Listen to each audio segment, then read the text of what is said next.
Et salut les amis, cette fois-ci, on ne fait pas un tour du monde, on va se retrouver dans l'atelier pour une nouvelle vidéo et je vais vous donner les meilleurs conseils pour réussir une bonne dégustation de vin dans les bonnes conditions. Alors pour commencer, il faut savoir qu'avec une pratique régulière, vous allez affiner vos sens et votre vocabulaire d'œnologie. Pour apprécier correctement un vin, vous aurez besoin de réunir plusieurs critères et de vous munir de plusieurs objets. En premier, de vos yeux, de votre langue, de votre nez et bien sûr d'une bouteille de vin et d'un verre INAO. Si vous n'avez pas de verre INAO, un verre à vin basique fera l'affaire. Les verres INAO permettent une bonne aération du vin qui permet de développer les arômes plus facilement. Après avoir pris tout ça, il faut trouver le moment idéal, c'est-à-dire avant un repas, par exemple le matin vers 10h30, 11h30, car c'est à cet instant-là que vos sens vont être les plus éveillés. Il ne vous reste plus qu'à vous installer dans un lieu avec une lumière douce, pas trop forte ni trop faible, sans présence d'odeur, par exemple éviter la cuisine avec les odeurs des dernières préparations, ou encore le garage avec les odeurs d'humidité. Ensuite, versez une petite quantité dans votre verre, entre 2 et 5 centilitres, et prendre le verre par son pied, afin d'éviter que votre main ne réchauffe le vin. La dégustation va se diviser en 4 étapes. La première étape sera l'examen visuel.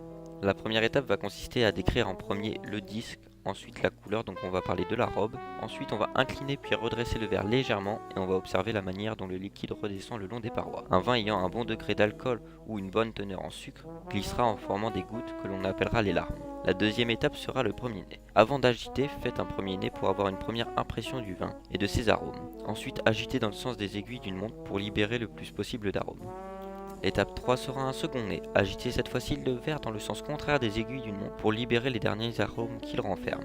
Maintenant, vous pouvez commencer à identifier correctement une famille d'arômes, par exemple boisé, fruité, floral, épicé ou encore végétal. Maintenant, on passe à la meilleure étape, l'étape 4, l'examen gustatif. L'examen gustatif va consister à prendre une première gorgée de vin et de bien le faire tourner en bouche. Pensez à bien inspirer un filet d'air pour réactiver les arômes en bouche. Les sensations gustatives seront beaucoup plus intenses. Une fois la première gorgée bue, vous pouvez maintenant décrire votre vin. L'acidité, l'amertume, le côté sucré du vin ou encore salé. Et imaginez les accords mets et vins que vous pourrez réaliser pour les fêtes ou pour les repas entre amis.